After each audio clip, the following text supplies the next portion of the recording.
Good evening, and that's a little loud. Welcome to the Papillion La Vista Community Schools Board of Education meeting March 13th, 2023. We'll start out with call to order item, or section, item A, Pledge of Allegiance.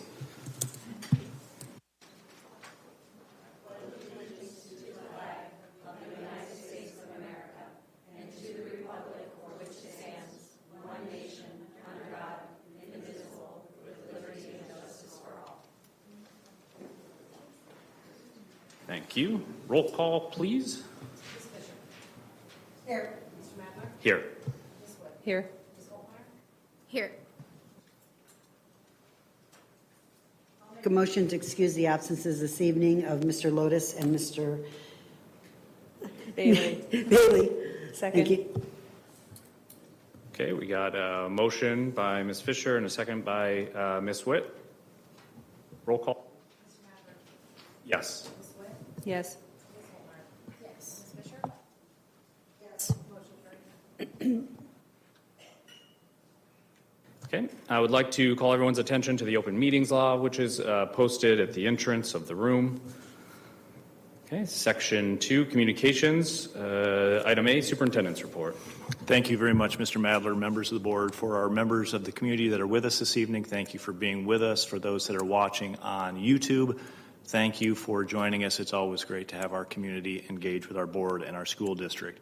First off, we'd just like to say happy spring break to our staff. Hopefully you're someplace warm and relaxing with your toes in the sand, perhaps. This is the second longest break of the school year behind winter break.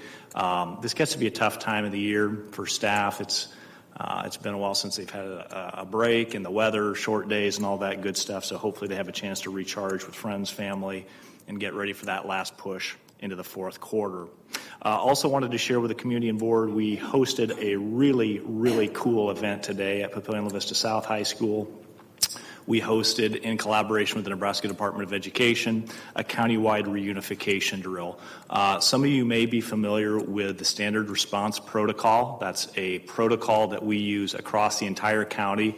Actually, most of the state now uses the Standard Response Protocol so that any time there's an inside emergency or an outside emergency, we're responding in a predictable, consistent way that law enforcement recognizes, that our school personnel recognize, and our community recognizes. One specific aspect of the plan is called an SRM, a standard reunification maneuver, which that is basically the way that if, heaven forbid, there would ever be school violence, a school shooting, something where we had to go into lockdown, it's the manner in which we get our kids back with their parents, which is obviously of the utmost importance. So we had approximately 150 people from the Department of Education, law enforcement, first responders, other school districts, a great show of unification and a great training for our staff. On the HR front, Dr. Settles couldn't be with us this evening. She's doing some college visits with her lovely daughter, but a couple of things from the HR team. First and foremost, we would like to congratulate new Liberty Assistant Principal, Spencer Choquette. We had an extremely talented pool of applicants. I think we had north of 50 applicants for that assistant principal position. The first time we've had an assistant principal at Liberty Middle School as it's grown in size over the last few years. Spencer's currently the principal at Anderson Grove, so that'll leave his position vacant, of course. But he beat out a really talented pool of internal and outside applicants for that job. Also would like to announce that Dr. Deb Rodenberg, longtime district administrator, left a letter of resignation on my desk on Friday evening. And I got a chance to come in and talk to Dr. Rodenberg on Monday, and we debriefed on that a little bit. She's just provided years and years of outstanding service as an elementary principal and most recently as our director of elementary curriculum. So Deb will finish out her career working through the month of June. Also wanted to share with the community and board, we met with our student advisory group for the second to last time of the year. For the community that may not be aware, we've got a group of 8 Monarchs and 8 Titans that we meet with over lunch once a month. And the original plan, the last 2 meetings actually, was to discuss the school bond, the facility list, what's on it, and some of the projects that might impact them depending on the results of the May 9th election. But as is often the case, the students build the agenda themselves, and they wanted take the conversation in a different direction. And we talked about a variety of things, including how to build a more positive climate and culture in both of the two high schools. So we had a great conversation around that. Also wanted to thank the board for giving me a little bit of time to work with Mayor Black on his City of Papillion Fire Chief interviews. That was a process that I was involved in when he selected the new chief, Chief Whitted, who I believe is with us this evening, and he replicated that process with the upcoming retirement of Fire Chief Bill Bowes. And I doubt Chief Bowes is watching, but if you are, Chief, thank you for your years of service as Fire Chief. For those of you that know Chief Bowes, he's just an outstanding human being and has provided years of service to this community. So we're really excited to see who the mayor selects for the end of that process. Before I turn it over back to President Madler, I would like to address something that I know is very important to this board and this community, and that is the NSBA presentation that has created so many bad feelings with this board and with our community. And I think the long and short of it is this. We have communicated on social media and we have communicated with the national organization our intent to pull the presentation. We communicated that last week. Those materials have been, it's my understanding, those materials have been removed from the website. They've been removed from the conference materials. We explained the situation to the national conference so they know what's going on. We did push out something on social media last week. It's more of a stopgap measure. Our plan was to discuss this tonight in front of our board, in front of our community. But we did want to get the message out there as quickly as possible because I recognize certainly we created some bad feelings. We learned a lot during the pandemic. I'm very proud of the fact that this school district was one of a handful of really large districts across this country that stayed open. And we were able to provide some very necessary services for our community, for our families, for our staff. I'm very proud of that. If I accomplish nothing else, by the time I walk out of this school district, as I reflect on my career, the fact we were able to provide continuous service to this community and families for 2.5 of the most difficult years that public education has ever faced in this country. That's something we should all, as a community, be very, very proud of. And we thought we had some lessons to share about that difficult experience, including communication and how we engaged, some things that we thought that we did right, as well as some things, if we had to turn back the hands of time, that we would probably do different. But, as is often the case, good intentions aren't good enough. And the verbiage that we used in the flyer and the description for that presentation were flat out wrong. And that rests solely with me. I think the verbiage in particular that we used, where we referred to some of our stakeholders as anti-PLCS, caught some people's attention, and rightfully so. I think I've said it in front of this board and in front of this community before. We can disagree on matters of substance without being disagreeable. And by calling some members of our community anti-PLCS is being flat out disagreeable. I think we can all agree to that. So the bottom line is, for any parent, any taxpayer, any family member, any board member that we offended, I'd like to personally apologize. Please know that we will do our best to learn from this mistake and keep moving forward. And with that, Mr. Madler, I'll turn the mic back to you. That will be the end of my superintendent's report. Okay. Thank you, Dr. Rickley. Item B, public comment on items not on the agenda. We have a handful.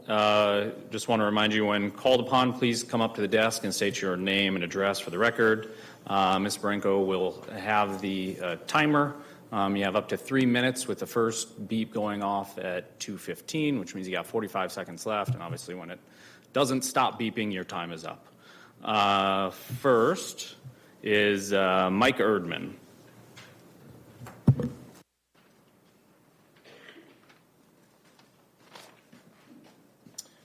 Thank you. Appreciate the time to speak tonight. Hi, my name is Mike Erdman, 926 South Madison Street, Papillion. Came tonight to say a few words about the cancellation of the NASB presentation. Although I understand, I'm disappointed that the conversation won't take place. Although the presentation's description wording wasn't chosen wisely, the topic about civility and decorum at meetings is certainly a topic that deserves a long conversation. The discussion topic was not about crushing rights and freedoms. It's about civility and decorum at a time when we need it most.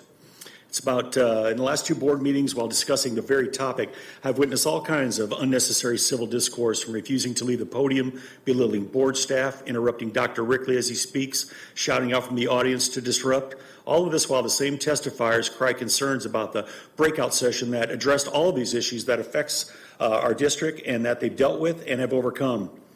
If this group is concerned that somebody might be talking behind their back or taking it personally or some other hysterics, maybe they should reflect on a word that they bat around a lot lately, even in using their campaign slogans, and that's called accountability. Accountability for what you consider appropriate and civil behavior at school board meetings. Yes, accountability is a two-way street. At the last board meeting, one testifier commented that they're proud of setting an example for our youth, but the following is also what they're setting and teaching our children in their zest for change. That it's acceptable to bring firearms onto school property, a school board meeting, firearms. That it's acceptable to disparage board members that you disagree with, that you have to show no courtesies to others, that it's acceptable to interrupt others while they're speaking if you disagree, that it's acceptable to disrupt a public meeting by yelling from the audience, to shout down a speaker although they say they're champions of free speech, that it's acceptable to overwhelm a school district with public records requests to sift for that one grain of contention, that I not dotted, that T not crossed, that it's acceptable to have an uncompromising attitude. If we don't get our way, there's going to be hell to pay. That it's acceptable to fire a spurious recall or an unfounded lawsuit to get publicity for their cause and create intimidation. And finally, and most importantly, that it's acceptable to scrutinize the actions and behaviors of others that find it unacceptable to be scrutinized for their own. These are lessons that this group is teaching our children all while they cry about the evils going on in our school district. I hope the parents and citizens in our district are paying attention, because even as a conservative myself, I have to question sometimes if this group is really about change and our students are simply disrupting for personal reasons and a personal agenda. Is all this unruliness really necessary to facilitate change? Don't we all have the same goal, the same common ground, our students and community? So I say to this group, don't be so self-righteous that you don't see your own negative impact, because along with your rights come responsibilities. So here's some food for thought. 5 to 10 years from now, when they do a case study on these times, what will that breakout conference title be? Will it be How Special Interests Collapsed a Healthy School District? Or will it be How a Leading School District and Community Voices Settle Their Differences and Move Forward for Positive Change? I certainly hope it's the latter. Thank you.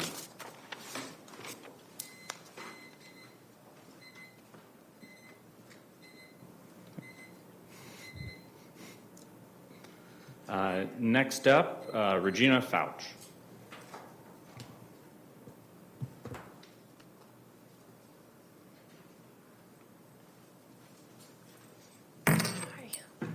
Regina Fouch, 904 Berkeley Avenue, Papillion, Nebraska, 68046. I'm here today to ask Dr. Rickley a question, to let the taxpayers of this community know how you're dealing with parents' concerns, and ask about a document we recently received from our child's second grade teacher. Dr. Rickley, are you running a business and focusing on financial issues and improvements, or are you trying to invest in our children's education? After multiple concerns over the last 3 years, I've come to a conclusion that every concern is someone else's issues but your own. While you attend meetings, conferences, school events, bond question meetings, and community closet events, I ask myself if he is entering my child's classroom during the day or anyone else's school, and seeing what our hardworking teachers and principals and therapists and paras are dealing with every day. At my child's school, they are understaffed, stressed, and I ask myself, why would a superintendent take my concerns about this and divert them to the very people having the issues? Can you imagine an additional stress of a staff member and every problem that is a district issue get rerouted back to them? Why should they be trying to solve the district-wide concerns? Please alleviate the stress of our teachers already dealing with them and take some responsibility. My kindergartner has 23 kids in her classroom, and after asking why you did not replace the kindergarten teacher who resigned last year, you decided to email me with data on the average classroom size of 19 kids per classroom and telling me to reach out to the teacher and the principal. I think with a doctorate in education, you well know that our children would receive a better education with less children in their classroom. There's an empty classroom at Trumbull Park, yet according to your bond, Trumbull Park needs larger classrooms. Again, are we focusing on education or finances? Who do you work for, the taxpayers and parents, or the teachers' unions, Meta, Sarpy County Health, Amazon, and the Papillion Papillion La Vista Community Schools Foundation. You've broken policy after policy, yet you still sit here representing our district. Recently, my child received a field trip letter, which is a generic form sent to all parents and guardians of the district, of her classroom. I emailed you a copy of this at the beginning of the meeting for you to review. It's addressed to the child and their home partner. My second grader, nor myself, know whom a home partner is. This language is pure garbage and downright confusing. Mr. Rickley, I have not expressed these specific concerns to the teacher or the principal. I'm expressing my concerns to you because this is a district issue, not an issue within my child's school. Please do better and help our teachers and our children get to the best education as you took the oath to do just that. I also ask the board to be more professional moving forward, as I was repulsed by the way that your newest board member was pressured last week over her voting stance. Thank you for your time. Thank you. Next up, we have Lorraine Renate.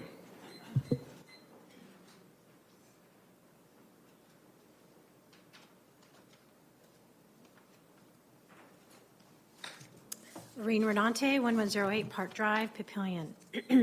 My comments tonight are about the bond resolution discussion by you, the board members, on the meeting of February 27th, 2023. After Mr. Richards gave his presentation, all you board members that wanted to speak spoke, but you directed your questions either to Mr. Richards or you just made a comment. When it came to Ms. Holtmeyer, there was an attack from you other members trying to persuade her to make her vote your way. I was at that board retreat on January 30th, 2023, and Ms. Holtmeyer did have questions about the bond and requested additional information. I would like to remind you that Ms. Holtmeyer is also a duly elected official and has her sworn oath of office, not to mention the constituents to whom she must answer. She does not answer to you, the other board members. The lack of decorum was clear, and some of you were actually out of order. Specifically you, Ms. Witt. Your disparaging comment about a Facebook page that you claim is Ms. Holtmeyer's was not only out of order, it was out of line, in addition to being false. It is not up to you, all the other board members, to make Ms. Holtmeyer see things your way. Why is this bond so rushed? Clearly, this is only about unity and not about transparency. Each board member must seek out the information they need to make the informed decision to vote. I have never seen such a display of persuasive language at any other elected body that I have attended, which have been many. I regularly attend City Council, Planning Commission, and the unicameral, and have made public comments at all of the above, and have never seen such disrespect, lack of decorum toward another duly elected official. Thank you. Thank you. Next up, we have Amanda Schrage.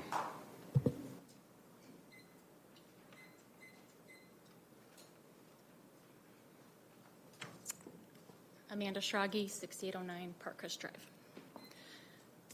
At the last board meeting, I was disheartened to see the behavior of many of the board members toward Ms. Holtmeyer when discussing the bond. What my husband and I saw while watching the bond discussion was harassment.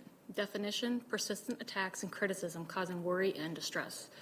The attacks against Ms. Holtmeyer were almost to the point of voter intimidation, when all Ms. Holtmeyer was asking for was more data and information on the bond being discussed, which coincidentally was not received until right before that meeting that night, and only half of what she asked for was received.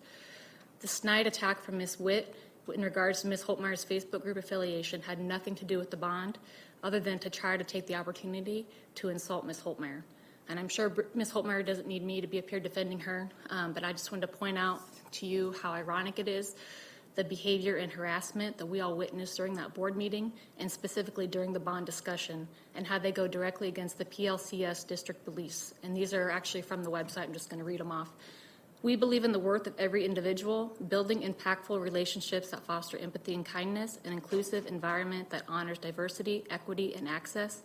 All students can learn and grow. High quality, rigorous, foundational, and innovative instruction supporting mental, emotional, social, and physical well-being is the foundation for student success.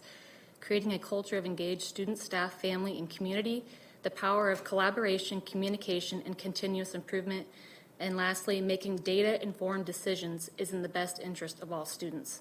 After reciting these beliefs of the PLCS schools and community, I can honestly say, since watching and listening to the last board meeting, only one member modeled those beliefs, and not so ironically, it was the newest elected member, Ms. Holtmeyer, who also received the highest number of votes. Ms. Holtmeyer, please keep asking questions and keep doing what you believe is right. Thank you. Thank you. And lastly, Patricia Conway-Boyd.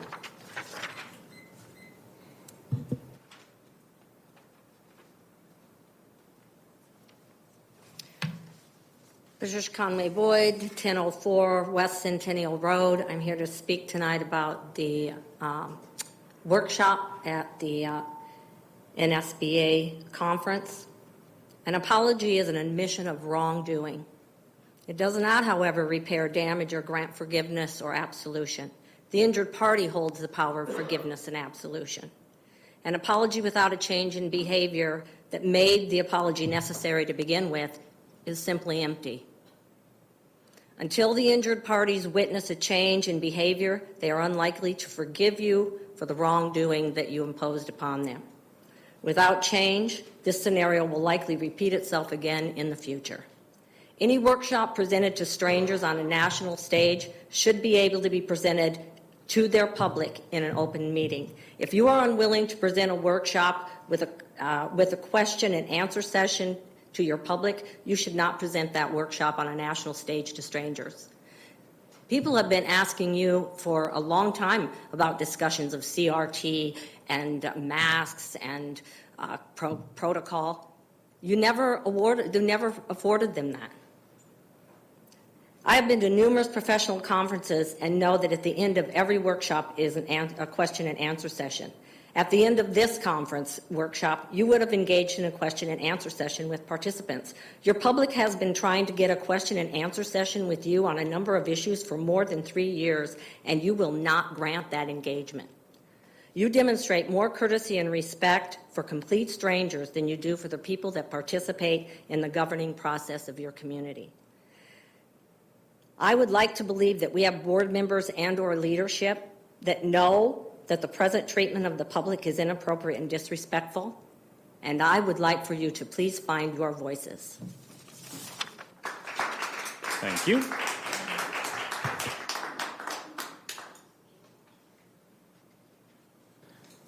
Okay, moving on to item C, board reports. If we have any. Well, I'll start us off here. I did have a liaison luncheon at our YATP, or STAR facility as it's called. It was a great discussion. The students were actually out at Papillion Landing enjoying some activities there. So we had a nice chance to meet with all the staff. We talked about some of the challenges of the current location that they're in, which we all are aware of. It's not a location that's really was really set for this kind of program. We've adapted it the best we can, so we know moving forward we need to manage that a little bit better. And one of those ways is the bond issue, which we have a YATP facility on there. They had a lot of great ideas that they hope somebody will ask them about as we move forward with that, if the bond issue shall pass. And so they just talked a little bit about some of the challenges they have where they currently are, some things that would make it easier wherever they go next. And then parking was a huge thing. We witnessed that ourselves when we were there, how difficult it was at that location with the parking and trying to get the vans back in, to get the kids out and things like that. So they did talk a lot about that. But overall, just great comments about the program itself, about how all the staff there really enjoy working with these individuals as they help prepare them for life further on. And a lot of conversation about how engaged the parents are and the families are. It was overall I thought it was a great discussion. It was neat seeing the excitement they have for the job that they do every day.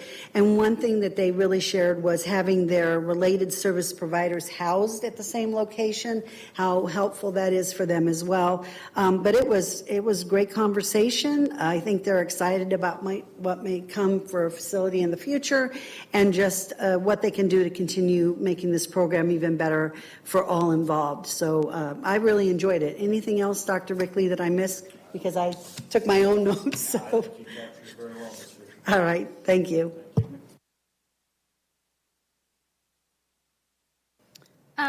I went to Patriot last week. I got invited to Read Across America. I read The Smart Cookie to some cowboys and cowgirls. That was their theme that day. So that was neat to read to them. So it was K. So I had I had classes of K through first and then second grade. So just seeing their interactions, because I believe they had a gingerbread house as a school. And so I asked them if they wanted their school to be a gingerbread house, and of course they said yes. So that was pretty cool to be able to do that and be a part of it. And then another thing that I had was just regarding the Florida update. I'm glad that it's not being presented, and for your apology, but I know that I had a meeting with you, Dr. Rickley, and Annette, or Ms. Iman, and Mr. Richards last week as well, to go over some of the bond stuff, and I was told there that it was going to be canceled. But the first place that I had seen it was on the Facebook bond page. So that was a little disheartening that as a board member, that's how I had to find out. It just came as a surprise. And I know that Mr. Bailey was conducting a straw poll, and I just didn't know who came up with the idea to end it, if it was board members by their inputs from it, or how that came about. So I just wanted to be more clarified with that. And I would still like to see the presentation, even though it's not being put on. Thank you. Holtmeyer, thank you for that. We did verbally talk about that, about our decision when we met last week to pull that presentation. And then I sent out an email, I hope you received it, informing the board that we were pulling the presentation. So just want to make sure we're very clear about that. In terms of the presentation itself, we had a working draft. It was never finalized. I'm kind of looking at Ms. Iman right now. If the board has interest in seeing the working draft, bless you, the incomplete version, we would be happy to sit down with you. So please drop me an email, give me a phone call. We'd be happy to find a time to go through what we have. Like I said, it's in draft. It's certainly not complete, but we'd be happy to share what we have. That's certainly something we would make available to any board member. Did I address every one of your questions? Okay, thank you. I also did a liaison lunch at Portal a couple Fridays ago. I think was after our last meeting with John Strom over there and the staff, which was great. My wife used to teach there, so I know a number of them pretty well. She was there, I think, 7 years. Been a little bit of turnover, but still good to see some people that I recognize. The big things that we talked about, bond projects and the impacts to their school and the other schools as well. And then what seems like is usually what takes up a lot of the time is the mental health issues in our schools and student behavior, and just talking through their feedback, their ideas of how to potentially help with the issues, things that they've seen tried that maybe aren't worth trying, maybe what they're hearing from other districts that they're trying. So just good conversations to try to, see what options are out there. There's a lot of people with different ideas, and it's just trying to come up with, okay, what can we prioritize with the resources for the biggest impact. So hopefully they can keep coming up and keep all staff can keep sharing their thoughts and feelings on that. And then also last Thursday, Mr. Bailey and I were part of the Pavilion Vista Community Schools Foundation's Grants Committee meeting. So twice a year, the foundation awards grants to staff in the district. This year, they have a $120,000 budget, and this was the first half of the year that we looked at for the spring awards. I want to share that we had 53 applications, which is a lot of applications from the staff. The requested total of those applications was $121,000, which, again, great to see all the ideas from the staff. After a couple hours of back and forth of meeting with the committee, I think we ended up approving 36 for a sum of almost $77,000. And I think the foundation is reaching out to those that got the awards. If they haven't already, they will be here soon. So congrats to the teachers and the staff that are going to be getting that note. And then that leaves us, the foundation, $43,000 in grants for the fall application cycle, which that is typically, those applications are typically due in September.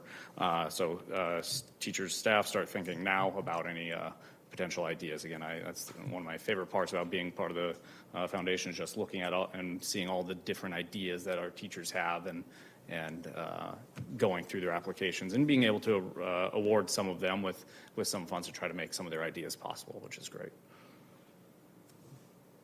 Okay. Any other board comments? One more thing to add. Since I got an email from a gentleman last week that I left out a positive for the Ashbury. I just shared concerns. So I wanted to share the positive that I thought was pretty neat that the school does, and I believe all the schools do it. It's the shillings. Is that right? I believe that's the right word, shillings. So it's like a little card, and they can earn them throughout the day, the weeks, the month, and then they go in and they shop. And they have like things to choose from, like different tiers. And they had like Gatorade and snacks and pencils. And when I was in a math class, there was two classes that were being taught. This was the square trick. So there was a girl in there that raised her hand and sitting politely. And so her teacher gave her a shilling. So I think that's a nice way to keep them motivated and focused. And just pretty cool that they can go and shop with it. So, yes. Ashbury is the Knights, so the shilling is a nod to the medieval reference. Actually, what it is, and Ms. Holtmeyer characterized it very well, it's part of our PBIS system, Positive Behavior Intervention Support, where we'll certainly redirect kids when behavior is not where we want it to be, but we also want to focus on the positive, which is exactly what the shillings are all about. So yeah, thank you for sharing. That's a great example to share, Ms. Holtmeyer. Thank you for that. Okay, moving on. Item D, committee reports, Buildings, Grounds, and Finance. With Brian out, I'll just comment that we haven't met, but we have a meeting this Friday. Yep. Human Resources and Student Services. We met on March 9th, and we talked about many things. One of them includes recommendations for administrative pay, and that will be on a discussion item for March 27th. Certified staff considerations for the upcoming school year and the resignations and filling those spots over time. The 2000 policy, we went through some of the wording, and there was only one thing that we thought really might need to be reviewed by legal before we bring that forward.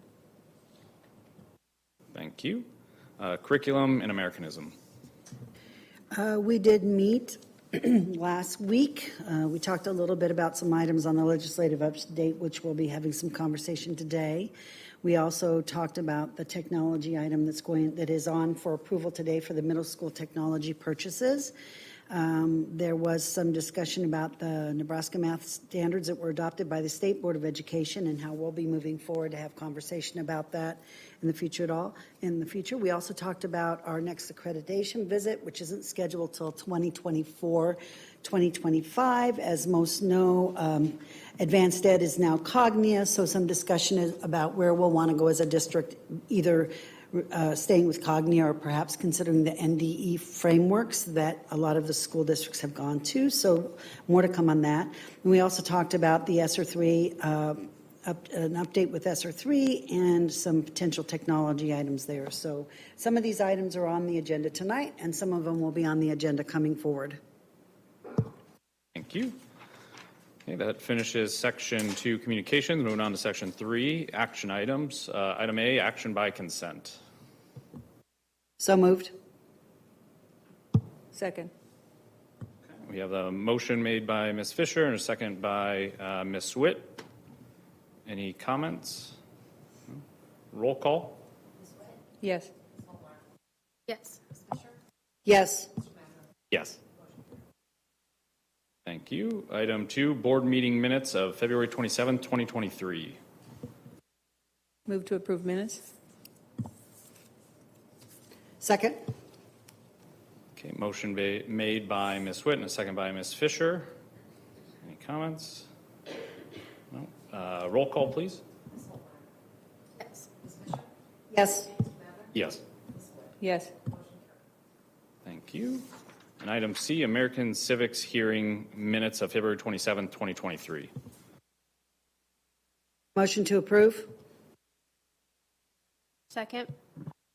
Okay, we got a motion by Ms. Fisher and a second by Ms. Holtmeyer. Any comments? No. Roll call, please. Ms. Fisher? Yes. Mr. Maverick? Yes. Ms. Witt? Yes. Ms. Holtmeyer? Yes. Motion carried. Thank you. Item D, middle school technology purchase. Lucas, I think you're up. Welcome, Luke. Good evening, thank you. This is an item we talked about at last board meeting for our annual replacement cycle for our staff devices. So part of our technology plan is to refresh our staff devices on a cyclical basis, and it's a 4-year cycle.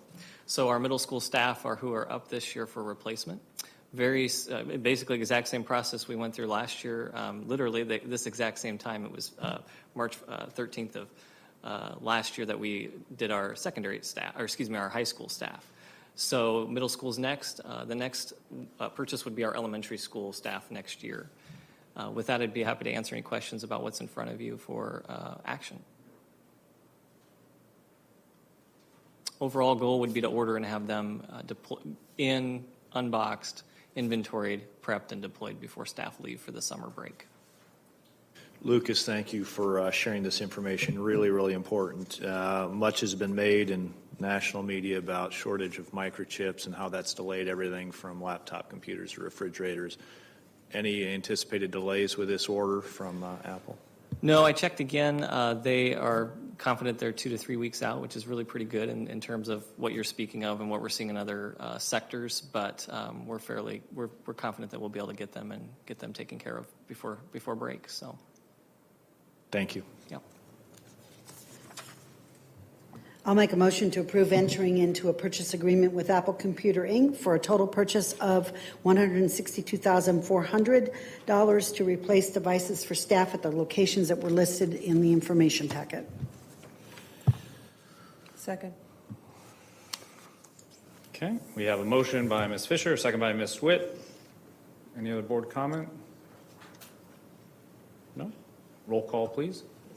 Yes. Yes. Yes. Okay, Lucas, I think you're staying up for item E, RFP on wide area network. Yeah, thank you. This was a discussion item in January, I believe, our last meeting in January. The district in 2012-2013 entered into an agreement with Unite Private Networks after a very similar process, going out for bid for a fiber-based network to connect the majority of our facilities. That contract is up this year at the end of 2023, the end of the calendar year, so a little different than kind of our typical school academic year.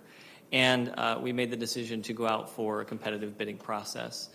There was an option to extend the contract with our current provider, but the board subcommittee, as we had conversations with administration, felt it was the best decision to go out and do a competitive bidding process. It also adheres to the E-rate program regulations, which is what helps provide federal reimbursement for this product and service. So we conducted that process in accordance with the E-rate timeline policies and provisions that the FCC has put forth. And you can see there we had 2 viable vendors provide us responses. We had 3 responses overall. One of them was not a valid submission, so we didn't consider that. Unite Private Networks provided a submission, who is the incumbent, and Allo Communications also provided a submission. After our evaluation, conversations, some questions back and forth with both vendors, we are making a recommendation to execute a 10-year contract with Allo Communications. They are providing additional connectivity to locations that we currently don't have connectivity to at no additional cost to what they've put in their base bid. The other advantages to this is we will have connectivity, multiple connections from our buildings to provide what we call dual home pathways, so provide us some ability to load balance and have better resiliency to any network issues. And then the third advantage is we've got a connection to a data center in Lincoln hosted on the University of Nebraska's campus that'll give us some even further ability to be agile, respond to anything that might happen to our main primary data center here inside the district. All of that being said, the overall cost of what we're paying now compared to what this contract will be ends up being about $600 a month. The monthly cost that's listed in the in the board packet here is our pre-discount rate. So what will happen is we will we will finish the filing processes for the E-rate program. We are a 50% discount district, so that number is derived from our socioeconomic status of our students, our population. And so roughly 50% is the discount rate that we'll receive as bill discounts, so we don't actually ever expend those dollars. They are discounted to us before we receive the invoices. The reason why I say roughly is because some some items that you are required to pay, such as universal service funds, aren't eligible for that. So it's pretty dang close to 50%. So we'll be paying roughly half of what's listed there, that $10,425.49 on a monthly basis, and really be receiving quite a bit more.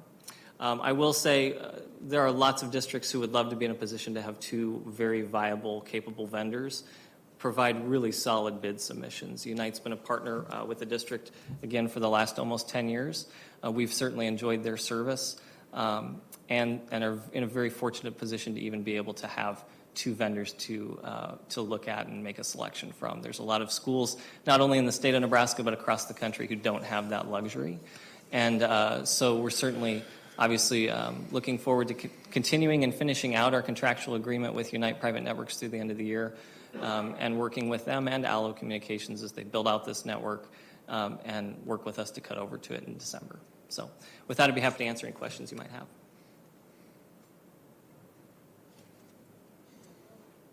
There it goes. I know that the cutover, sometimes you can overlap in funding years, and I know we've talked about that before, but this is a 10-year contract, and I know the price is what they put on paper today. What happens 5 years from now? Do you have a pricing revisit so you can lower the price if pricing goes down over time, or is this going to be the same price for the full 10 years? So we don't have any kind of pricing revisit worked in. The price that we have now would be the price over the 10-year period.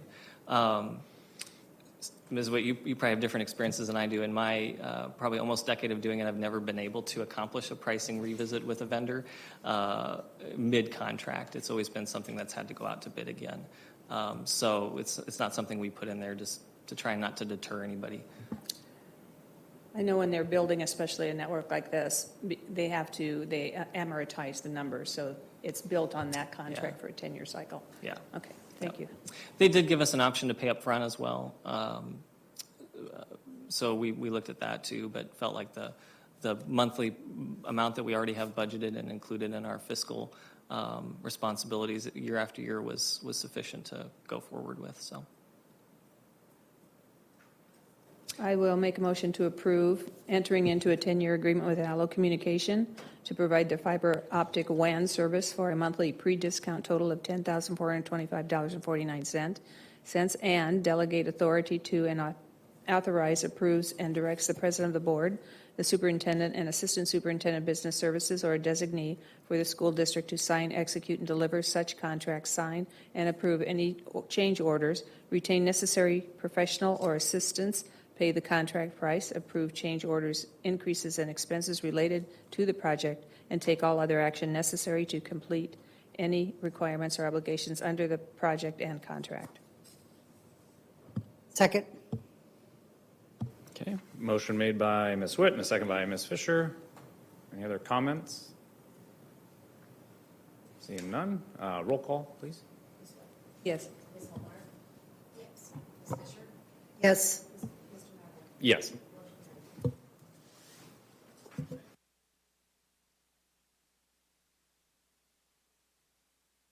All right, lastly, for the action items, we have item F, Springfield Platteview Boundary Transfer for 72nd Place. Mr. Richards.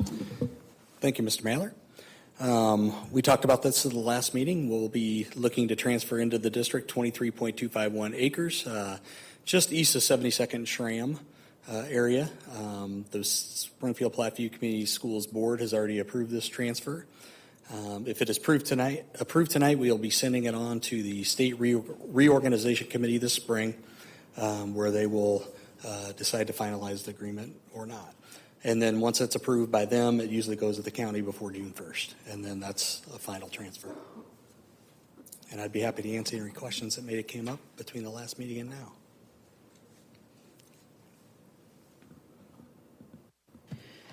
I'll make a motion to approve the adjustment of school district boundaries between Springfield Platteview Community Schools and Papillion La Vista Community Schools for 72nd place designated area as presented of approximately 23.251 acres. This transfer is made according to the interlocal agreement on file with official district records and the processing of school district approval reorganization plans to transfer and attach property by a change of boundaries in accordance with the terms and conditions of the agreement under and pursuant to the Learning Community Reorganization Act, Section 79-4, 117, 279-4, 129, and other Nebraska laws, and that the President, Vice President, or Superintendent be authorized to execute and deliver the agreement and implement and administer the transactions there under, for, and on behalf of this school district.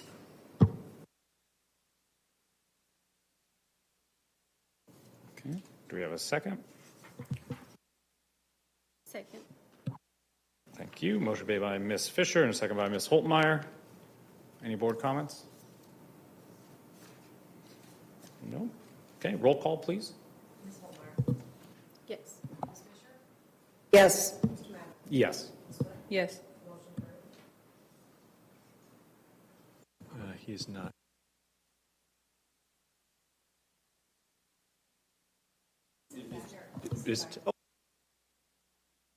Just was Mr. asking Gay? if you were actually here. Okay, moving on to section 4, discussion information items. First, legislative update from Catalyst Public Affairs and Mr. Gay.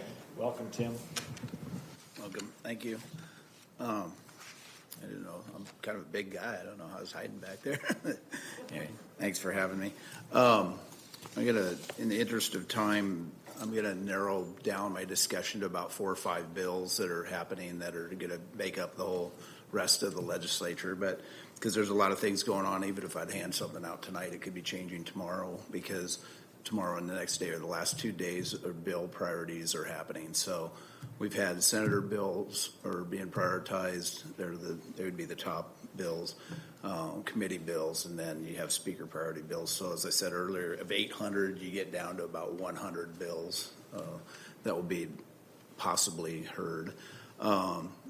Speaker Arch is probably, so you've seen there's a lot of filibustering going on, so things are very, very slow. They haven't passed one bill yet this year, which is kind of interesting.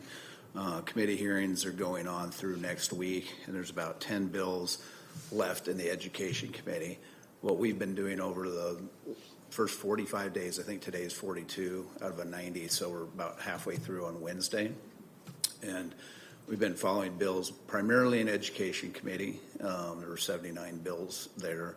And then there's a lot in revenue that affect you, judiciary, and then appropriations. And there's a package being developed that the governor and others have put in that I'll get to. So we'll talk about those bills. Is there another slide there? Yeah. So these bills that I want to talk about tonight, there's 4 of them really, and they all work as a package. This is not me saying this. This is what the senators have said. This is the way it's going to be, what they want to do. So it'll be 681, 583, and 589 were all introduced for the governor.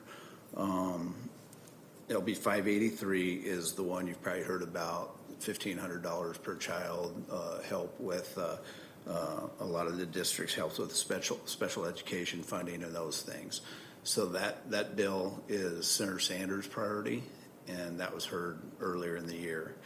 The 589, well, let me go to 681 first then. So 681 is the $1 billion of funding that Senator Clements, that bill is being heard Wednesday in Appropriations Committee. So that has $1 billion of funding in it to create a trust fund, and then $250 million each year for the next 4 years possibly. Although one legislature, he can only do this year and then the next budget. You can't tie another legislature with the budget, but the idea would be to put $2 billion into that, and that money would be used for 5 or 6 different things, for mentoring and special education, just a general trust fund, And there's about 6 things named in there, and I can go over them if you want. But there's about 6 different things in there that are core curriculum, school kind of things. Special education funding is in that as well, so that might make up the 100% at some day. But that bill has to go. $1 billion is a lot of money to be swept over. I've never seen that before. And then on 589, so if they're going to put $1 billion in, up to $2 billion, Senator Breezy, who's been following things for a long time, he's saying you're not going to do that without some kind of spending lid. So there's a spending lid bill on 589 to make sure the money is used properly. There's a little bit of growth in there. There's an amendment that was introduced that is now replacing the bill. That amendment is very important. It allows school boards through a 70% vote, I think it is, of the members you could go over your levy limit a little bit. At different stages, different sizes schools, you get to kind of do a little factor. And then also on that, the voters could also do something with the vote of the people, but you have to go out and obviously run a campaign kind of thing. So that's going on. All the details, we got to talk with Brett a little bit to understand all those, how those affect you. But that's definitely in the package as well. And then there's one more bill that's kind of super important, and it's LB 753. It's also introduced by the governor this year, but yet this bill has been introduced a lot. It's a scholarship bill for tax credits and funding for primarily it's supposed to go to low-income students, and then there's tax credit with, I forget, they're called Special Distribution Network or something like this. So anyway, it would go there. There's $125 million in the first year. There's caps on it too. You can't go say some rich guy gets like $5 million in tax credits. It's limited to like half your tax bill up to $100,000 or something like that. But either way, $25 million a year is a lot more than what was ever asked before. That could rise up to $100 million in 3 or 4 years, I think it is. So that'll be interesting to see how that bill all works. It was just held on the floor. The debate went on. It was filibustered, and it got 33 votes for cloture. That's right, the number you need. There's 2 people gone that day too that probably would have voted for it, I think. But so it just barely got to 33 votes. They need to go to cloture again and again. When it actually advanced, it only had 31 votes though. So a couple of people were saying, hey, I'll give you this one, but let's make some changes to it. My prediction would be the numbers would change a little bit. It won't be 25 million, won't be 100. I don't know what will happen. I don't want to speculate too much on that. However, if that bill were not to pass for some reason, look out on the rest of the bills, I think, because that's a powerful senator, Senator Linehan and Senator Breezy and others are on that bill, and it would be interesting on this other package. So the way this package is going to work, I guess, is all these things have to fall into place, and the funding, the lid, the whole thing has to come into place. The reason I don't want to get too far ahead of myself here is, like say, I've never seen $1 billion be transferred over in one. It's a new governor, and I think people want to give him deference and respect and say, hey, we want to work with you. And I think the districts are excited somewhat on that, how that would work, of course, because you're getting a lot of money. But if that doesn't work for some reason or any one of those falls apart, the governor said, I'm going to walk away from all of these things. So they all got to go together. I'm not going to give you $1 billion and not have a lid on it, or I'm not going to give you, the 1,500. So we'll see what people say and what happens ultimately. Who knows? But hey, that's happening right now. Those are the main things to be watching going forward. Those are all prioritized. And so that means they will get a hearing. And I know the speaker just Friday, I think it was Friday, we're at the SRP chamber, they had an event or whatever, and he had mentioned 4 things that are going to happen, whether they can delay all they want. But there's going to be a tax bill coming, which is $1 billion in taxes. There's going to be an education bills coming, these 3 I just mentioned. And then he's going to do some voter ID needs to be done because that was passed by the voters, on the voter ID thing. So they got to make up the rules for that. And then, we mentioned one other. But either way, these big issues are going to be heard. So that puts all these other bills at risk that were prioritized. So there's talk of only maybe 40 bills passing this year. The budget has to pass the budget, that was the fourth one. So the budget has to pass, and there's like a 10-day window to pass that budget. So they will get that done no matter what. And then after that, who knows? So all these other bills we've talked about or whatever, I'll know more tomorrow what the Education Committee is going to prioritize. I heard today there's a couple that came out, and they didn't seem too controversial. I want to make sure that those were the ones. I was in hearings all day, so but those will come out. Those will be heard. I assume those committee bills, and then a couple of senator bills. Look out for those that are getting prioritized, and see which ones have to relate to schools. So I think there'll be a couple of those as well. So other than that, there's not going to be 30 school bills out there, or 20 or 10. There'll probably be 5. And I just showed you 4, maybe 6, I don't know. But unless something happens between tonight and Wednesday, that every other bill that comes in is a school priority for some reason, which probably won't happen because most of the people that are interested in those things, like Senator Albright and others, they've already prioritized other things. So some of the key ones, Sarah Calif has a bill, I guess that's a school bill, but so there'll be some lively debate going on, and that's kind of where we're at. What we want to do on these, though, is make sure that, whatever happens on amendments, don't pass something and then have a terrible amendment that would hurt large schools, let's say, or for that matter, the small schools, or there's an amendment that would hurt small schools. Those are the kind of things that could completely blow this thing up, I think. I don't know if that will happen, but don't want to speculate. Again, I don't want to speculate too much because every day is kind of a new adventure. Somebody gets upset, or they're just people, they're people, and there's a lot of stress going on, and somebody could blow this whole thing up, I suppose. But the people backing these bills, though, are very powerful senators. They've all been around a while. It's not like they're brand new senators, so they have a lot of the clout, I'd say, in the legislature. They only have one vote, though, too, right? But they also know they're the ones that can make or break the other bills, probably. So that's why they have the clout to say, hey, if you don't vote for this, you'll never see your bill pass, probably. So anyway, I think other than that, the education bills, and like I say, we've been sending out pretty regular updates on some of the hearings that happen on a lot of the bills. We send those to Dr. Wrigley and Brett. I don't know how many, I haven't added up how many of those we've sent out, but it's been kind of interesting. Like I say, I told you earlier, it comes like this, and we're right now at from 800 to 100, and getting down to 40 probably is, I could be wrong, and maybe we'll pass 80, who knows, but very doubtful.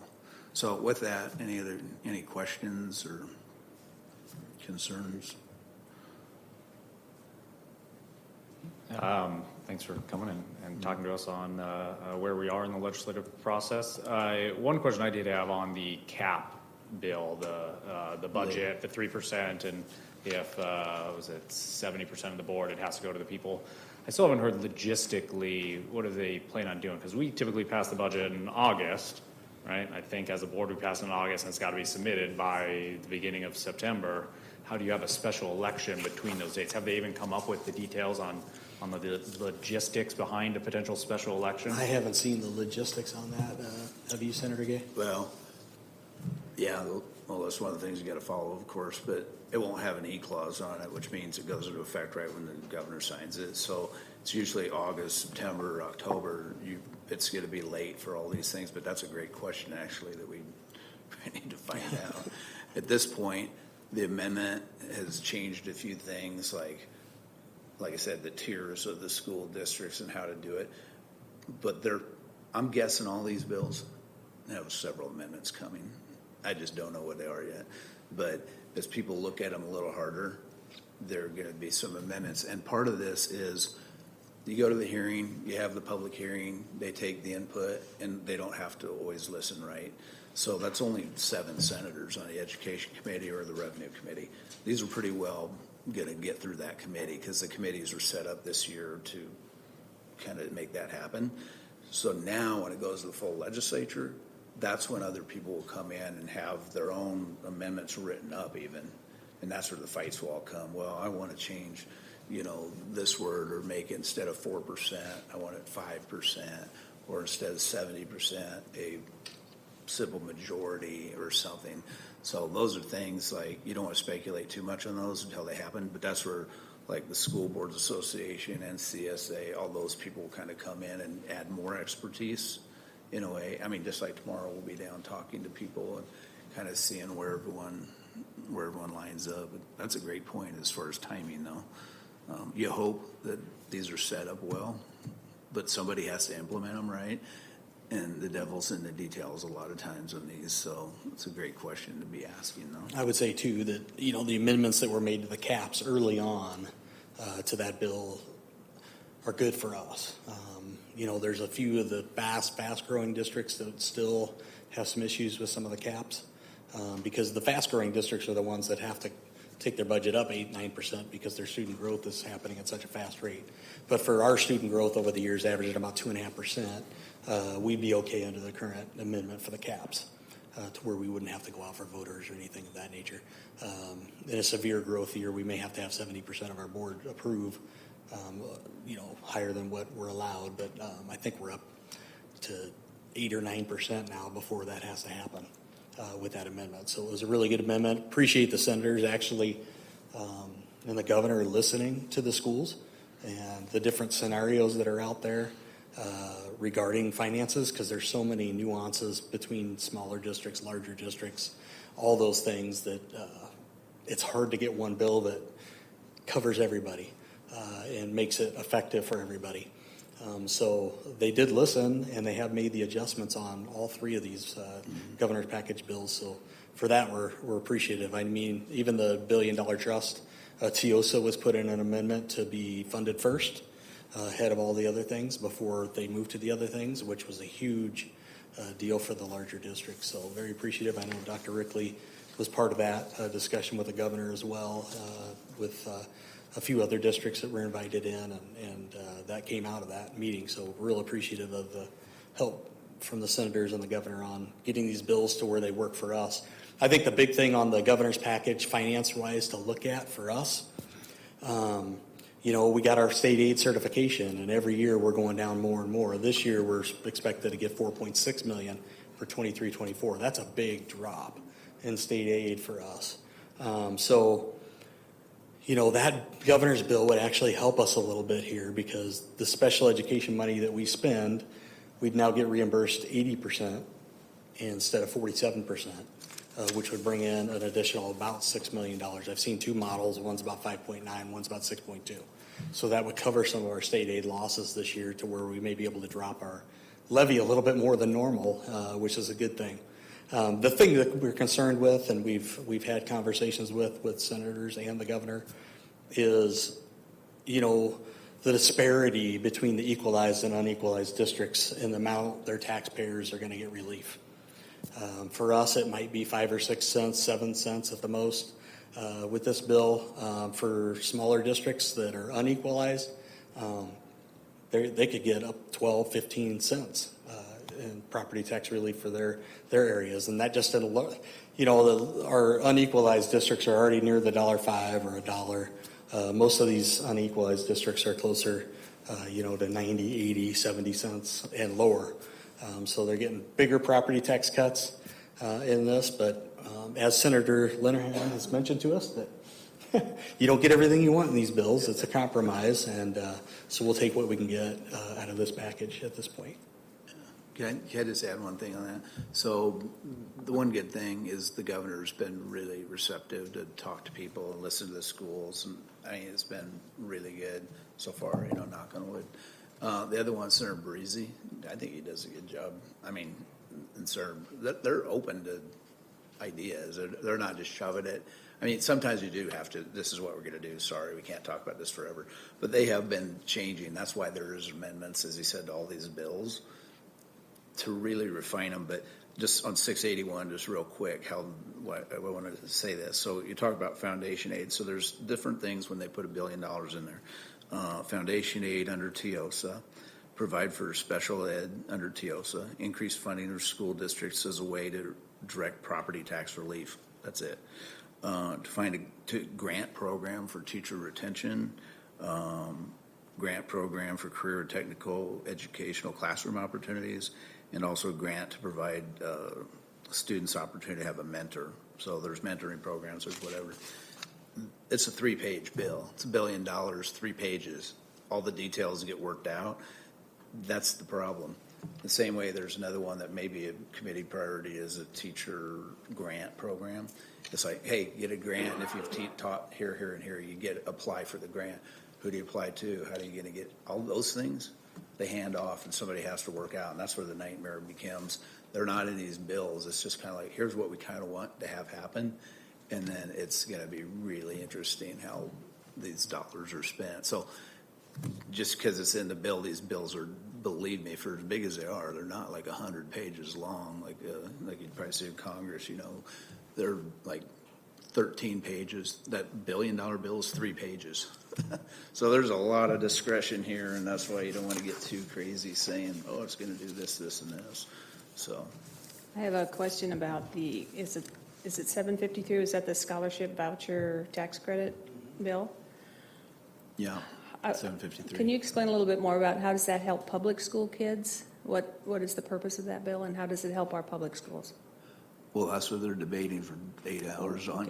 It's like, I mean, that's the debate. Right now, I'm just telling you where it's at in the process. It's, you know, that's going to be the debate. There's the problem that they didn't get 3 votes, I think, was in the urban areas it would be used more probably. There's not a ton of private schools in the rural areas. So some of the rural senators were asking the question, well, what's it do for me? In some of the urban areas, though, it's a choice and some of those things, I guess. So it's really benefiting students who want to go to private schools. It doesn't really benefit students who go to public schools. Okay. Yeah, it's an opportunity to go to a private school, yeah. And then part of that would be if they can spend that much money that quick. It might have a thing like, well, you'll get 25 and show where you're spending the money, like a review. I think that's where it might end up, but that's just speculation for me. Does it require private or non-public schools to follow the same rules as public schools? No? No. Okay. Not at this point, no. No, that was some part of the argument too, is where the money goes and who's getting it and who.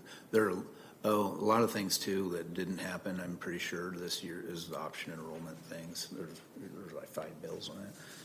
None of those I don't think I heard of seen been prioritized either. So some of the different how quick kids could option in and out and all that. There was like 5 or 6 bills on that. And I didn't see one so far, but there's 20-some bills. Personal priorities, 22, I think. Personal priorities to be done tomorrow. They're probably coming in right now as we speak, or sent in today. And then the education bills will come out. They haven't done that. And then the speaker priority bills are already in. Those will probably be out too, but those are the last to come out. I think these are the main ones. And that one, like I say, it got 31 votes to advance it. So who knows? I mean, if that doesn't go, I think that'll lead the pack probably. If that doesn't go, I don't know if the rest of this goes, and maybe they just walk away with nothing. And literally, I mean nothing, because it would be, I don't know what they do with that $1 billion. There's a $1 billion tax cut coming too, you know. So they got $2 billion. Here's $1 billion. Here's $1 billion for schools, and that's taking it all off the table.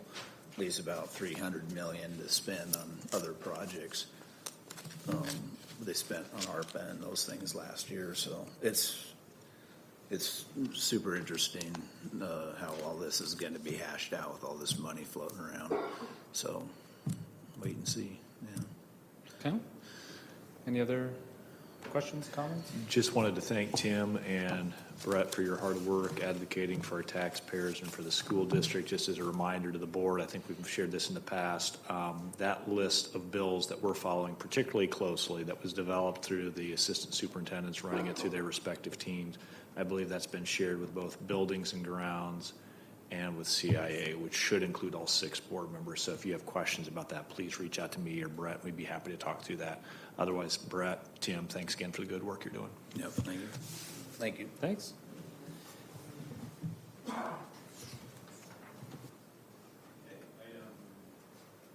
Item B, notice of settlement agreement. I have a statement here. On behalf of the Papillion La Vista Board of Education, we acknowledge the settlement agreement between the estate of Jagger D. Shaw and the Papillion La Vista Community Schools. A full release of liability has been executed in exchange for a lump sum settlement of $1 million, which will be paid by NASB Alley Cap, Papillion La Vista Community Schools Risk Liability Pool. Our thoughts and deepest sympathy is with the Shaw family on this all-around tragic situation. Mr. Madler, if I may add too, because it has been picked up by at least a couple media outlets today, that the media did just had some factual mistakes. At least one outlet had reported the board will take action on this. We will not take action on this. We're not required to take action on this because we are not expending taxpayer dollars for the settlement. It is our insurance carrier. But most importantly, I would like to echo what Mr. Madler said. It's a tragic situation all around, and we would like to offer our deepest condolences to the family. Okay. Item C, PLCS Bond Informational Campaign Overview. Annette.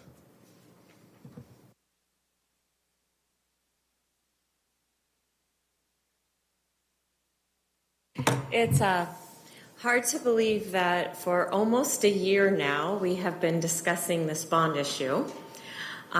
We've processed it last April, if you'll remember. We started with collecting information publicly from our staff and saying what projects, this is the proposal, what additional information do you want included? And then in the fall, we went into our very intense engagement process.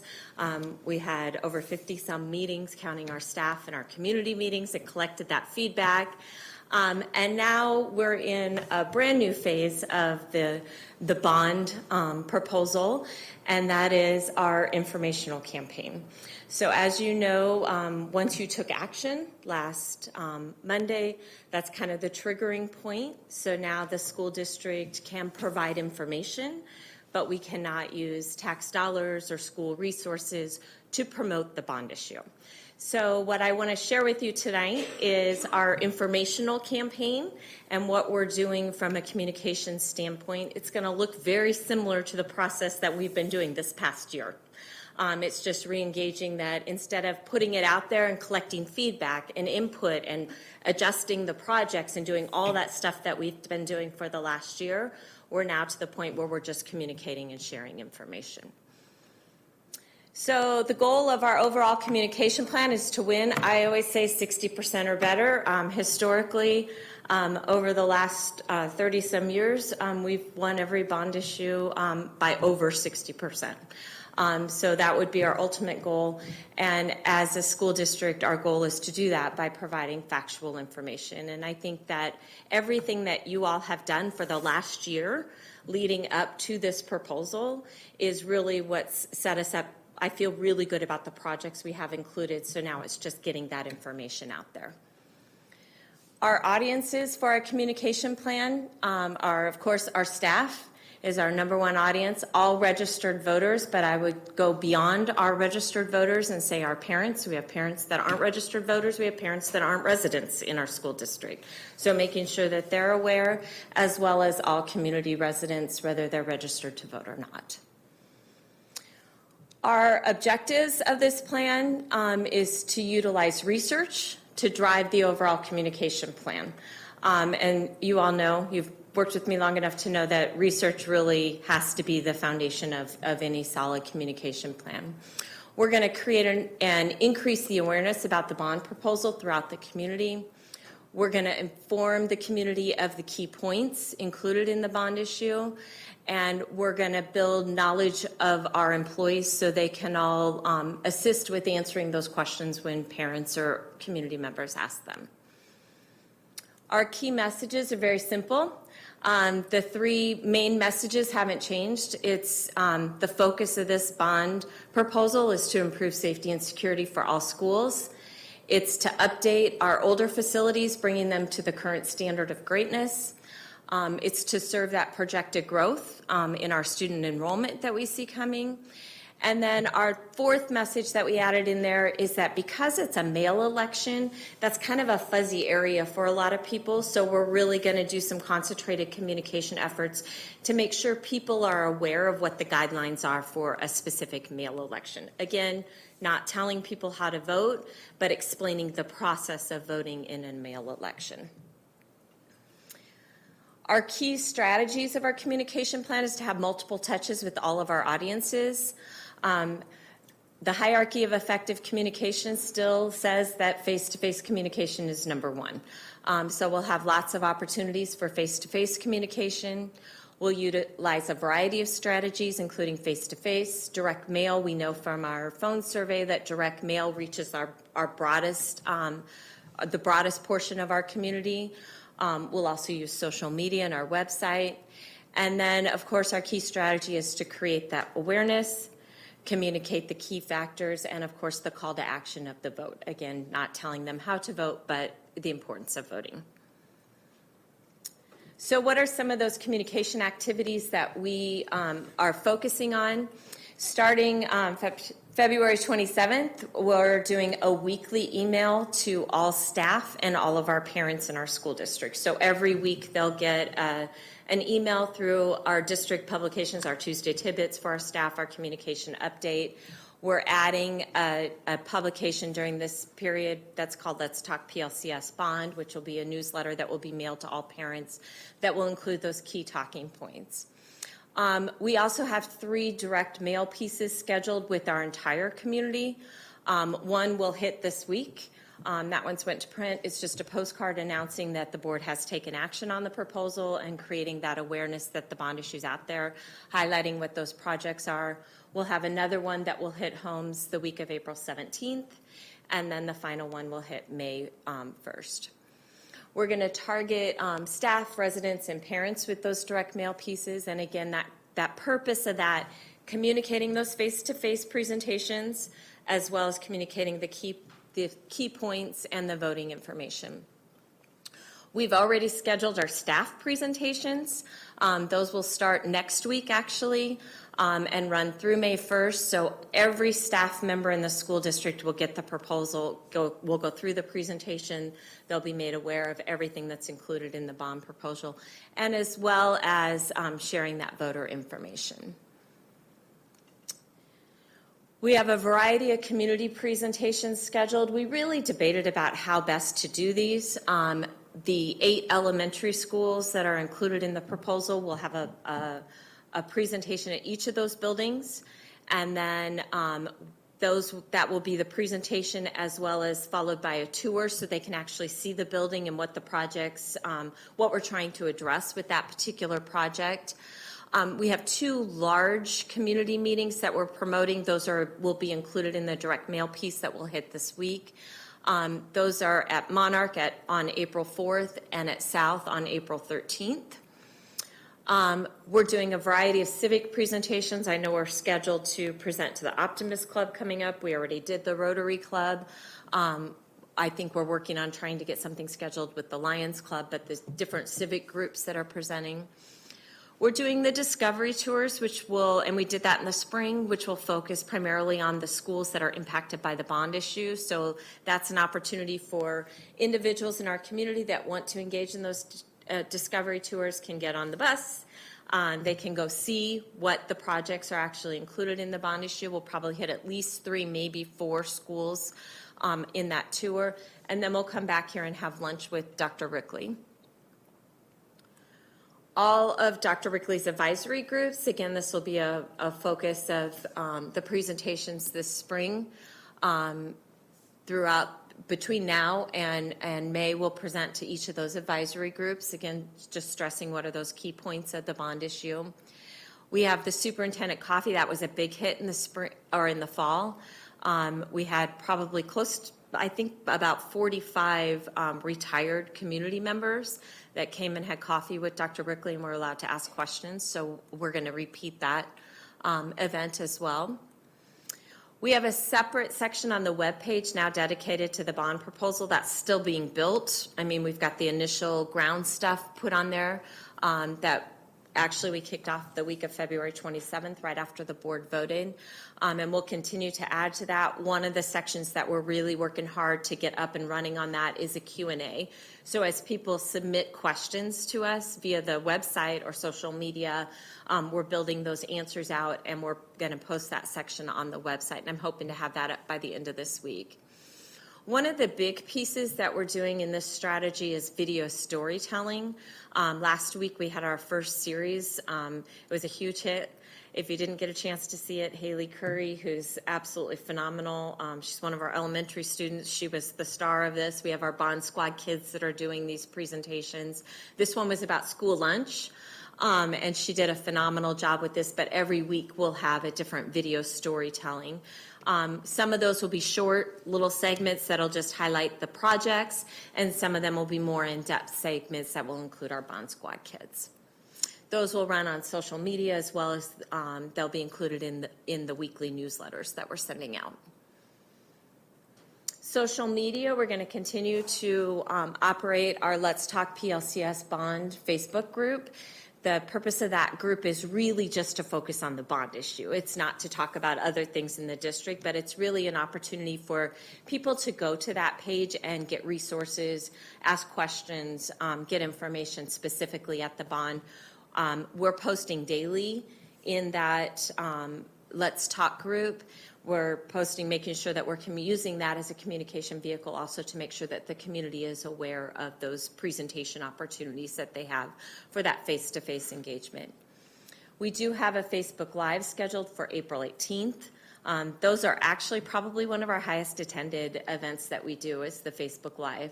I think people like it because they can be at home in their living room or getting dinner ready for their family, whatever it may be, and yet they can ask their questions and get them answered live by Dr. Rickley and others. That concludes. It's a really quick overview of the informational campaign, but any questions? Ms. Iman and Ms. Baranko, what we've traditionally done is once we have a list of dates, whether it's Facebook Live, whether it's a staff presentation or anything else, I believe we've made that available to board members. We know how busy board members are. They're volunteering their time. However, I know in many cases we love to have board members show up and attend these listening sessions. So Ms. Baranko and Ms. Iman, if you could work with the board to make sure that that list of dates, once it's been finalized, lands in board members' hands so that they certainly under no obligation to attend all of them. Nobody has that kind of time, but we would love to have you attend as many as you're able and interested in. I have a couple of questions.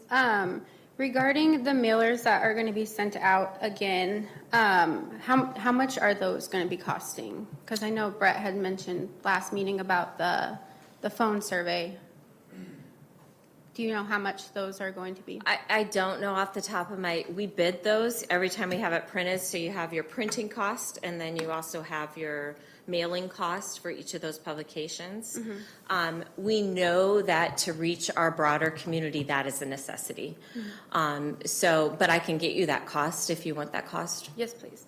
And then another thing for reaching out to like the Lions clubs, et cetera. I know that Suanna had mentioned before that she had heard from a couple of HOAs that weren't happy with the bond. Have you considered going into HOAs and speaking about it and hearing what they have to say? We would speak anywhere that anybody wanted us, absolutely. The HOAs we target when we do those neighborhood presentations. We send information out to the HOAs so that they're aware of it as well, that we're going to be in their neighborhood presenting at those school topics. So that's one of the groups that we reach out to with the communication. Okay. And then for the high school forums, I know how last time we kind of split off into different groups to do our question and they wrote them down. I'm just making a suggestion for the next high school ones, if we could all be together and people ask questions that way. That way everybody can hear what everybody has to say. There's a difference between a forum where the purpose of it is to collect information and a presentation where the purpose is to share information. Mm-hmm. This is a presentation because, the bond issue is decided. Mm-hmm. It was decided when you all voted on it. So it's not the intent of it is not to collect feedback. When we break out into small groups, it's because we want to collect feedback from individuals. That's not the purpose of these. Okay, so at like the high schools and then the elementary ones, are people able to ask questions? Absolutely. Okay, thank you.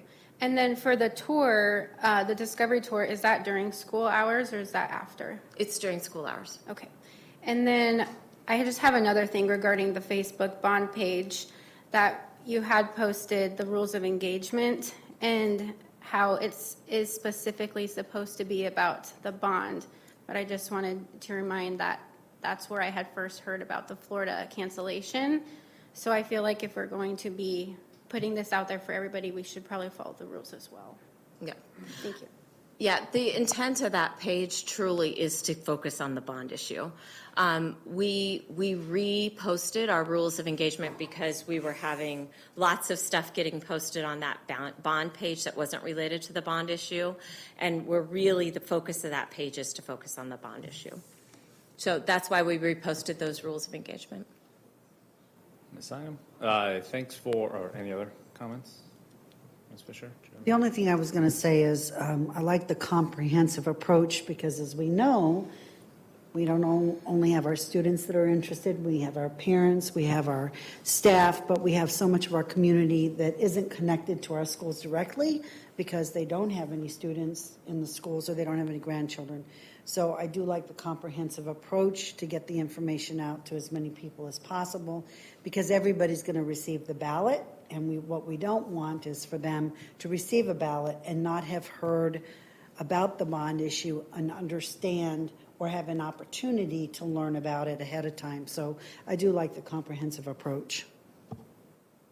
Yeah, and I would just say regarding the postcards, on the survey that we did a month ago, where we just got the results a month ago, I think that's what was surprising to me was to see that is how that was the highest percentage getter as far as respondents going as how they were receiving the information.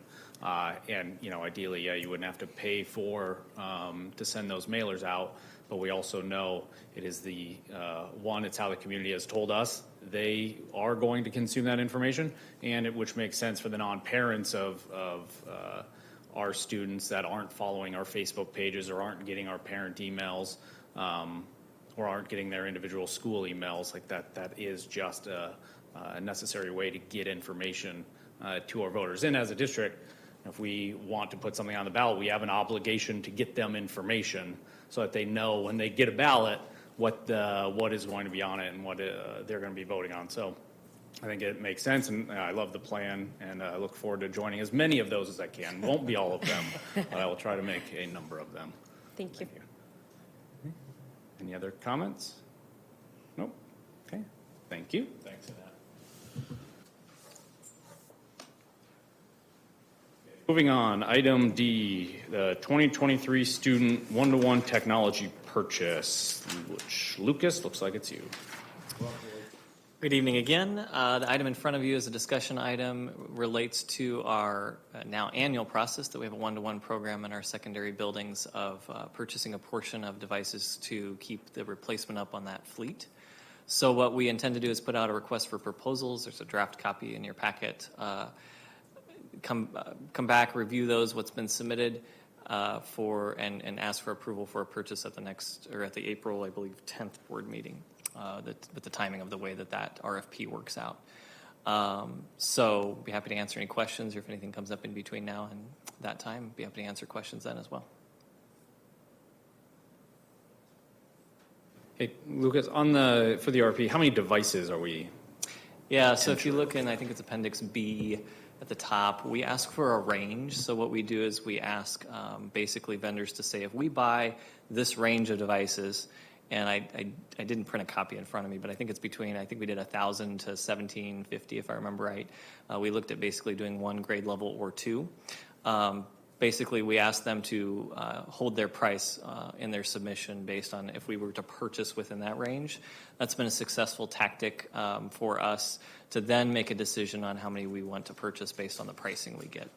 So instead of locking ourselves into purchasing a certain number, looking at the pricing, figuring out how that works into our replacement plan, and move forward with a purchase based on that. And is the goal, depending on the RFP and what those prices are, is it to swap out like 25% of our student devices a year so we get through it in 4, or what is the goal as far as the turnover on Yeah, that? so that's a great question. As I think most of you know, we implemented our one-to-one program all in the same year. So it was 2021 when we received those devices, which is difficult now as you go through the process of having to maintain that fleet and get them on a replacement cycle. We knew that. We had lots of conversations as a board and administrative team and technology team going into that. So what we did last year is we replaced one grade level. So as our 12th graders moved out, we replaced those with new devices at the 7th grade. We have an option to do that again this year, but we've also got 2 other potential options that we could look at, replacing a grade level in between there. So that's why you see the strategy of asking for a range and also not committing to a quantity until we know the price so we can see what fits best in that replacement cycle. Regardless, no student will have a device that's older than 3 years, even next year. So we have we have plans in place and the ability to select from one of those to make sure that we're maintaining the fleet in a good way. As Dr. Rickley mentioned earlier, certainly shortages, supply chain issues might determine pricing now. That could change next year or the next time we go out for a bid. So we'll take advantage of the opportunity at the best time for pricing that we have to make a decision on when we're going to pull the trigger to get back into that cycle. But overall, the general cycle is 4 years for a device to live with students. I think last question for me. I see you wanting to stick with Chromebooks. How have they been holding up as far as, one, just student use and their ability to hold up, and then everything that we want them to do and their capabilities? Yeah, great question as well, and something we talked about in subcommittee as well. It's hard to say for sure because just as most things purchased that were produced during really the height of the pandemic, we are definitely seeing some manufacturing issues with the Chromebooks we've purchased. Our data that we've pulled shows that. Typically, I do a presentation to the board in May, kind of wrapping up technology operations for the district for the entire year. We haven't talked about that, but I'd be happy to bring some more detailed information back to the board either in April when we look to approve this or at that time. But we've certainly seen an increase in repairs now in the second year of these devices. I think there's 2 primary factors, and these are anecdotal, but one is, the new car kind of feeling wears off a little bit, as I think is pretty natural and not something that we were not expecting. But 2, we are seeing about, I think 3 that I can think of, recalls, defects. They're not really recalls. There's nothing necessarily hazardous with the machines, but just some manufacturing issues. We purchased extended warranty with the devices originally. That's been kicking in and taking care of those. It's our staff's time that has to repair those, and our staff is doing an amazing job, our team, with facilitating those repairs. And so we're constantly evaluating that, figuring out how many devices we need at buildings for spares and those types of things.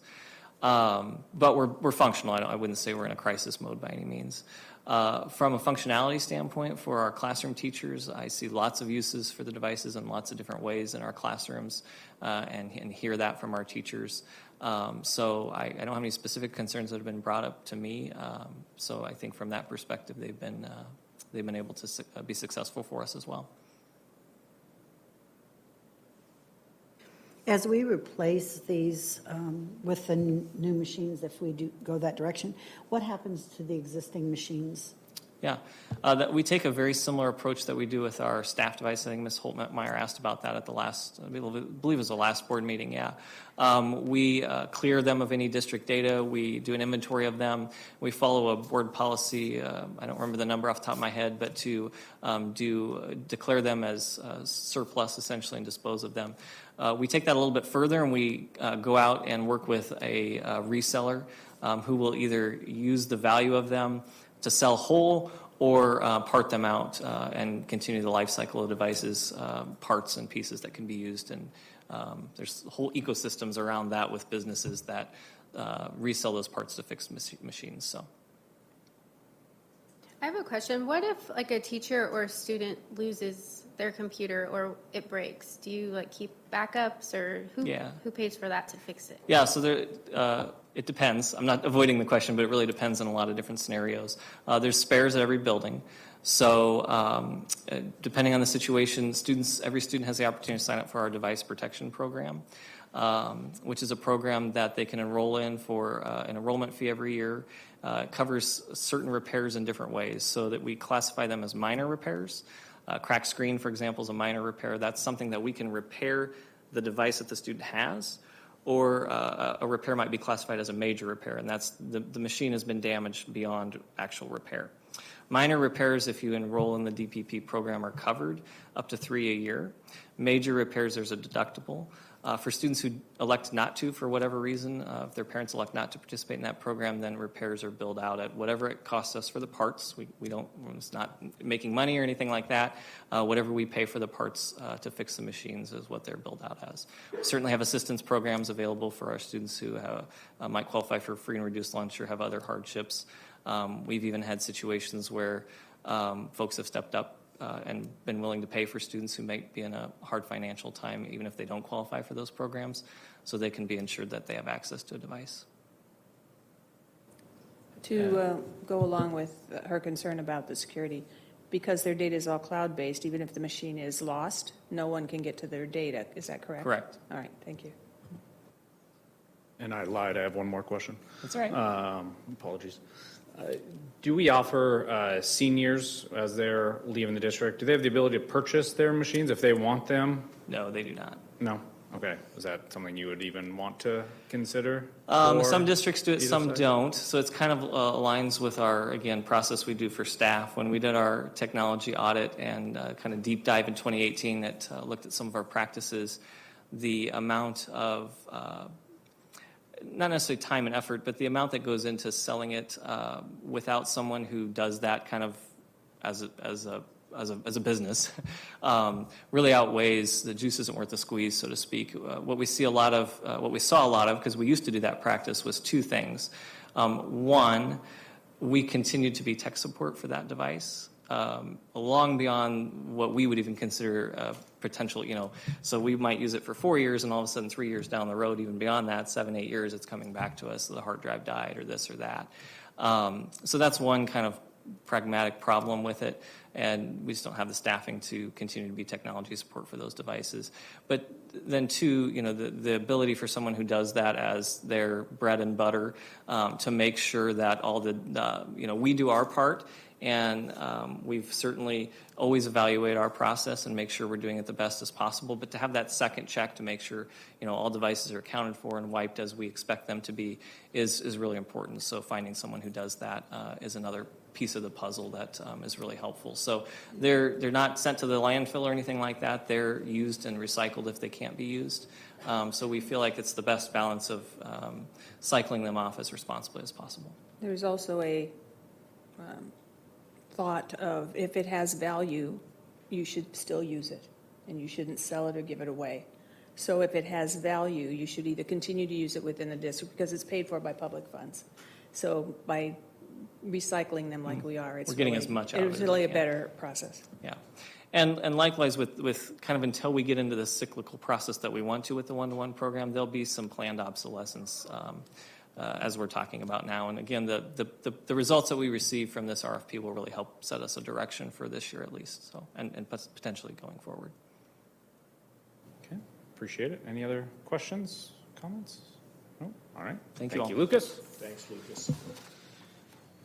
Okay, item E, review policy 3000, business services. Mr. Richards. We've begun that process of reviewing policy 3000. So as it says in the summary, we'll take it up, any ideas you might have at the next meeting, and then the meeting after we'll move on or approve some new policies within that 3000 period.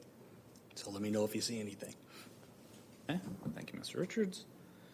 Okay, that's it for section 4. Section 5, future board calendar, March 23rd, 2023. Liaison lunch at Bell with Ms. Fisher at 11:30 a.m. March 27th, 2023 is our next Board of Education meeting at 6 p.m. here at Central Office. Section 6, adjournment. Seeing no other business in front of the board, I will adjourn the meeting at 7:39 PM. Thank you.